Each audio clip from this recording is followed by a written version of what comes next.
So every week, either with clients or on LinkedIn, I see someone saying that their team is struggling because the baby boomers won't adapt, Gen X is checked out, millennials need constant feedback, and Gen Z has no work ethic. Well, is any of that actually true? Well, listen up. We're going to bust some generational myths coming up right now.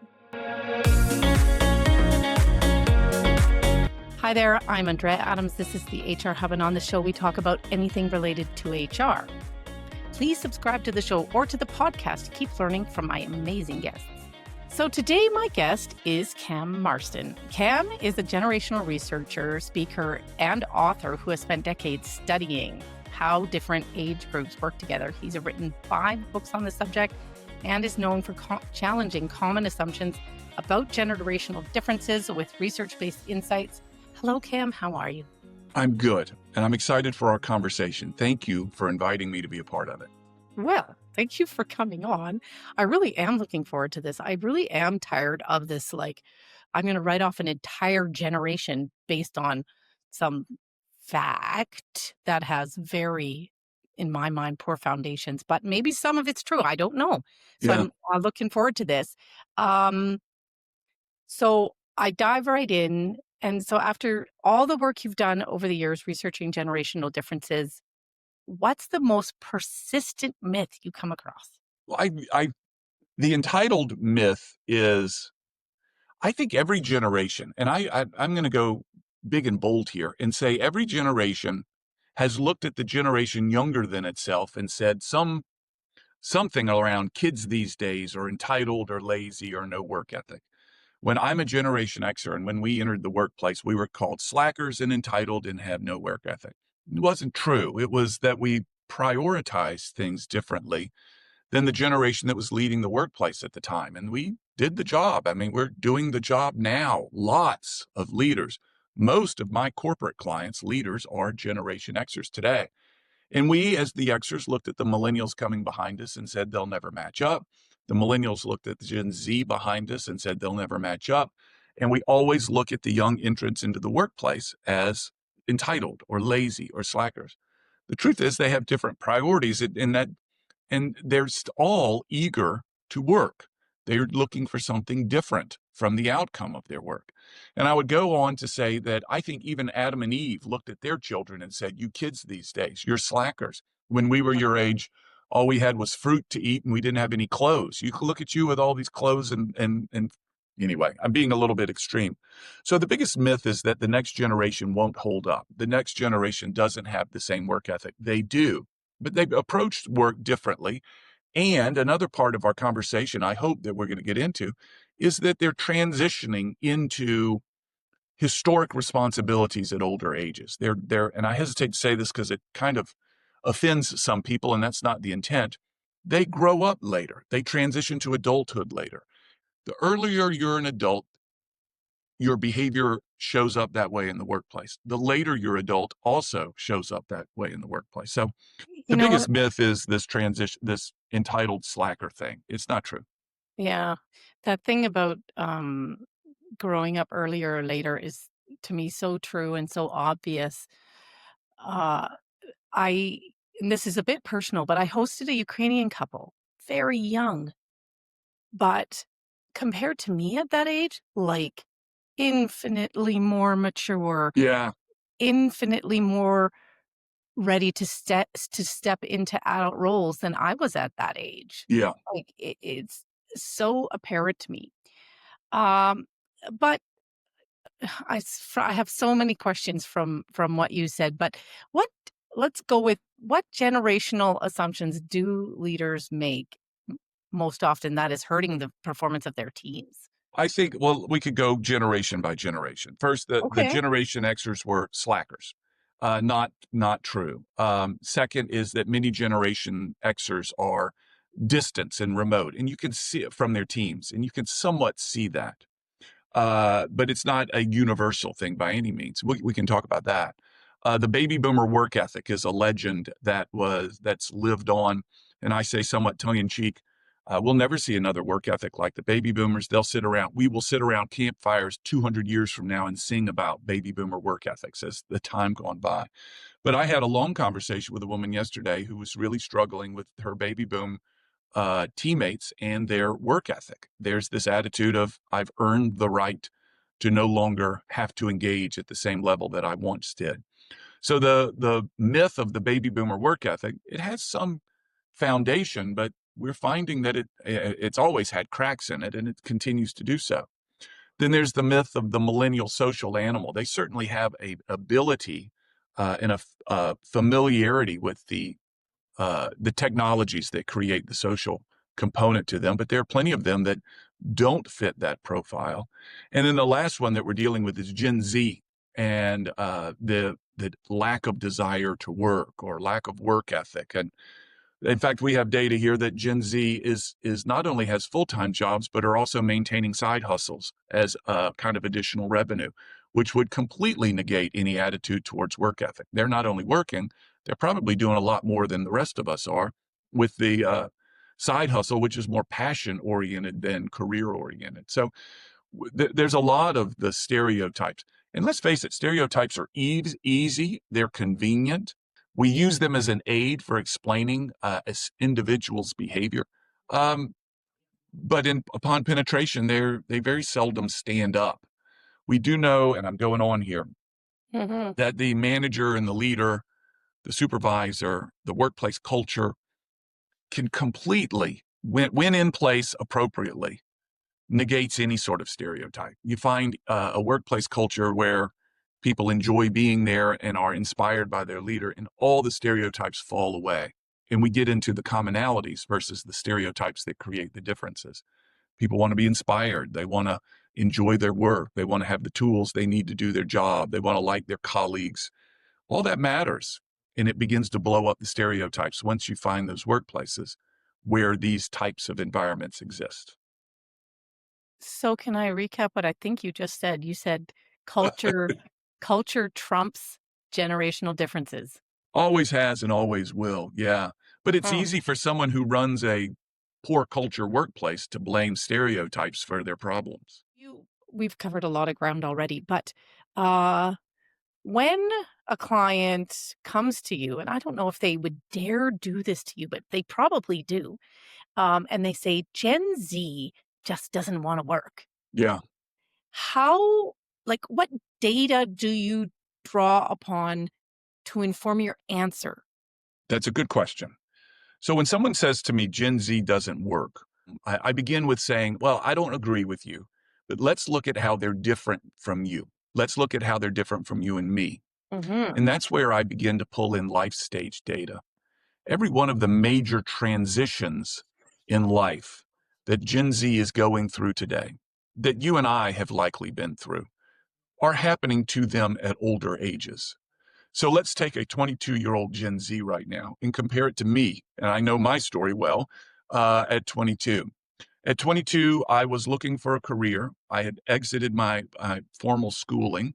My parents were really rushing me to be on my own and pushing me. There was shame in having to move home. There was an embarrassment to have to move home. So I was eager to get out and to kind of form my own path. Additionally, I had at the time was courting the woman who would become my wife, and was looking into what it would take to be independent and in a home. So that's my story. And today I'm 56 years old. That's me at 22. Today's 22-year-old is likely still dependent upon their parents. That's the nature of our world today. The parents typically pay a lot of the bills, particularly the cell phone bill, until later in their life. They may have just entered or exited schooling, or they may still be in schooling. They're likely haven't found their first career-oriented job yet. They're likely, like I said, still dependent on parents. So today's 22-year-old is going to become independent later, is going to get married later, is going to buy their first home later than anything I experienced. So the first thing I want to tell my client is that a 22-year-old today is very different than a 22-year-old when you were 22. And you probably are trying to find yourself out there at 22. I'm trying to find somebody that reminds me of me at 22. And those people simply don't exist. And it's not that they've chosen it, it's that's the way the world has been introduced to them. And they don't have any other thing to compare it to. So, my very rough calculation is you take the age of somebody that's roughly under the age of 30 today and subtract 5 years, and that's their life stage age. So a 25-year-old today is more equivalent to a 20-year-old when you were that age. A 30-year-old may remind you of a 25-year-old. They're simply transitioning into these life stage, they're transitioning through these life stages at older ages. So you ask someone my age today, what was your ethic at 18? What was your work ethic at 18? And they say, oh gosh, I was bulletproof and beer is food at 18. Yeah, okay. Well, that's kind of what you're dealing with, and it's not their fault. It's no one's fault. That's the way to understand the problem, the challenge that you're facing. And now that you understand that, maybe you can manage and recruit and retain and inspire differently. It's a very long answer, but when they say Yeah. the Gen Z won't work, I say, let's look at them differently. And then let's build the workforce that someone at that life stage age may want. Yeah. Um, I can imagine that some people are thinking that there's something wrong with them for that 5-year difference in life stages. Every That society. like that's that's pathetic. What are the parents doing? What is I don't know. Um, are there some can you talk about some of the real facts that are creating these differences in life stages or just how we're parenting? Well, I think parenting has a lot to do with it. Um, I, every affluent society that we've studied since the Renaissance times, the longer a society is affluent, the more the parents hold their children back from being a quote unquote grown up. The more affluence in a society, the younger we keep our children longer. So we are in a very affluent time. Western nations are in affluent times, and we keep our children dependent longer in times of affluence. This is a very predictable trend of affluent societies. Like I said, it's no one's willful intention to do this. It is just simply the nature of our society today. And once employers begin to see this, managers begin to see this, they say, okay, I understand. It doesn't mean I agree with it. Doesn't mean I like it. And it certainly doesn't make my job easier. But I understand it now. And I can adjust. I can now pivot in ways that that were unaware to me previously. Okay, can we talk about what some of the actual generational differences are? You've talked about the one. Uh the uh, the fact that life stages are happening later. Yes. You've talked about that. But can you talk about some of the generational differences that are actually true between boomers, Xers, millennials, and Gen Z? There are some wonderful generalizations that you can make that I feel have some traction about the different generations that will help people best understand them. And we'll go senior to junior. We'll start with the baby boom generation, a very collaborative, team-oriented generation. And it comes from their youth. It comes from a lot of the experiences they had coming of age. But it's a collaborative, team-oriented, eye contact generation of let's work together, let's sit around the table together, let's work to make decisions together. It's a like I said, it's a collaborative generation of wanting to face one another and have dialogue, talk to each other, talk through the problem. So the boomers, team oriented, that's the key, and remain team oriented. Then you have Generation X. This is the latchkey kid generation. We've heard that expression. I believe it has had an impact on the generation. The latchkey kid had to figure a lot of things out on their own just due to the environment that they came of age in. So that latchkey kid today still works hard to figure things out. They entered the workplace having to figure things out, and the workplace was full of baby boomers at the time. They stepped into this baby boomer workplace and had to figure things out. So they did as a child, they did in their collegiate years or their formal education, and they entered the workplace saying, I can figure this out. And they often step away from the hubbub of the workplace and say, what's truly going on here? I can figure this out and become a contributing member. So the Gen Xers are a figure it out generation, and they often manage and lead that way. And we'll talk about that in a moment. So the Gen Xer that says, hey, to their team, figure it out, is kind of often alienating their teammates. So then we get into the millennial generation. Gen X has this figure it out attitude. The millennials have this need to be seen in many cases, the characteristic of them. I want you to know me. I want you to hear me. I want you to respect my opinion, though I may not have much tenure here. I want you to hear me and respect my opinion. And this is the way I want to be led. So you've got this Gen X leader who may look at the millennial employee and say, or team member and say, hey, go figure it out. The millennial team member may say, no one's ever said that to me before. As I've come of age, people have always seen me and heard me and given me attention and led me to answers. I am the child of, I'm the child that's been told special and unique and different from everyone else most of my life. And suddenly this Gen X manager is telling me to go figure it out. I don't much care for that. And if he's telling me to figure it out, it must mean he doesn't like me. So we see disengagement from the millennial at that point. And then the Gen Z is also looking for a lot of attention, a lot of recognition for the work that they've done. And they are a very social generation at this point in their life. And I think a lot of this is youth, quite frankly, versus generational. It's youth and the desire to be with and near one another, maybe not team oriented, but be a part of the crowd. And I think that in time that will grow, that will begin to leave Gen Z as they transition into these life states that we've referred to. I'm just thinking about the question I want to ask Ness. Early on, you were talking about, you said something like, and what does this mean for an employer? Yeah. So if you were going to look across all the generations, probably focusing on millennials and Gen Z actually, because you say Gen Xers are the ones doing the managing. What does it mean for an employer? What does it mean for a leader in leading each of those groups? So what is and do we know which generation the leader is? Well, there's a question. I'm going to say no, just to be difficult. I'm going to say no. We don't know who the leader is. I mean, you have said most often leaders are the Gen Xers, but no, we don't know. So here's what, if this scenario that you've created, this very clever and difficult and mean and cruel scenario that you've created to toss to me here this morning. If someone said to me, I'm not going to tell you my generation, but I need to know what it takes to lead the millennials, I would say, the first thing you need to do is become very apparent and visible and approachable to them. You need to be very likable to them. If you have any leadership mantra that says, if you don't hear from me, assume you're doing well, it will not fly in leading the millennial or the Gen Z generation. Second thing is I want you to be not only visible and approachable, I want you to be vulnerable.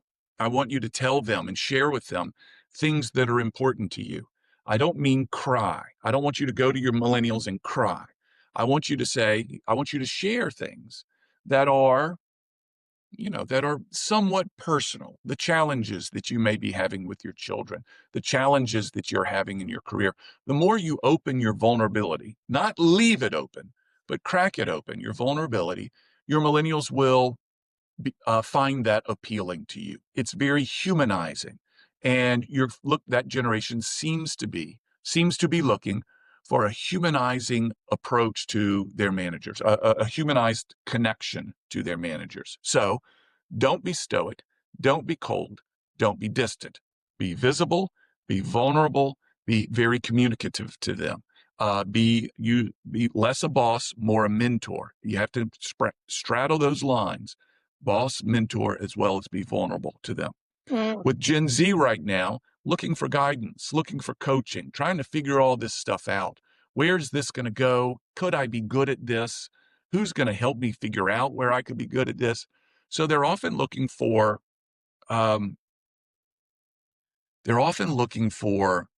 affirmation at this point in their life. So I'm going to take a detour here and please wave your hand if I've stopped answering this question. When you hit a certain life stage, and I'm in this life stage, let's say over 45, maybe even earlier, you learn from your mistakes. I'm in a life stage today that I learned from my mistakes. What did I do wrong? How do I fix it? Why did I not win the proposal? Help me figure that out. So I want people to help me learn from my mistakes. And I tend to surround myself with people that will help me do that. And when they ask me for that feedback, I try to help them. Where did I go wrong? Help me figure this out. It's a very wise way of learning. The millennials and the Gen Z, the vast majority of them are in a life stage not of learn from mistakes, but of duplicate wins. How did that go well? Let's do it again. Duplicate wins. I had a good day at work today. Let's do it again. I won the proposal. Let's do it again. The very same things. And the communication between people who learn from their mistakes versus people who duplicate wins is very different. You can imagine this. I am a learn from mistakes person. I go to my millennial person and say, hey, you made a mistake here. Don't say that to the client again. Instead, say it this way. Your proposal failed because you did this wrong. In the future, do it this way. I'm coaching by correcting mistakes. These generations are in a duplicate wins phase of life, and all they hear me is pointing at what went wrong, not celebrating their wins. If I know they learn from duplicating wins, if that's a big part of their life, then what I want to do is go to them and say, wow, that went well. That went well. That went well. You did great there. Tomorrow, let's figure out what could have done better. So I'm going to open up the learn from mistakes at a slower pace. What I don't want to do is demoralize them by only communicating the way I prefer it, which is let's figure out what went wrong, but instead celebrate them and want them to come back and be excited by celebrating what went right. Once I understand the communication preferences and where they are in a life stage of wins versus mistakes, then I could try to communicate which is preferred to me, which is only going to develop resentment and walls. If, however, I try to communicate with them with what's important to them, what they end up doing is saying, I like Cam. He's a nice guy. He gets me. When he gives me feedback, it's good. And when I'm ready to get the bad news, it comes, but it's not brutal. He's always correct. He's always giving me the positives first.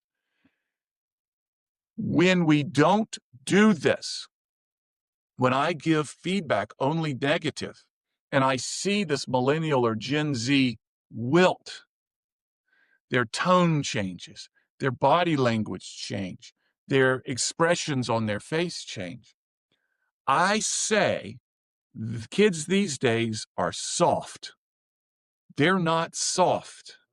They wanted feedback. They want feedback the same way you did that age. We all did. This is not generational. This is species. We all did. And if they don't get it, though, they may have options today that you and I didn't have. So if I was soft back in that day, I didn't have as many job options or opportunities. They may have more. That's changing. The job market's changing. But I look at them and say soft. And I tell my employers out there, they're not soft. They wanted exactly what you wanted at that age, that I wanted at that age. And if we know that and we can deliver that, and in the process make a better, loyal, happier, more productive employee, why wouldn't we? Why wouldn't we? It's the right thing to do, number one. And number two, it's going to help performance. So learn from mistakes versus duplicate wins. That is fantastic.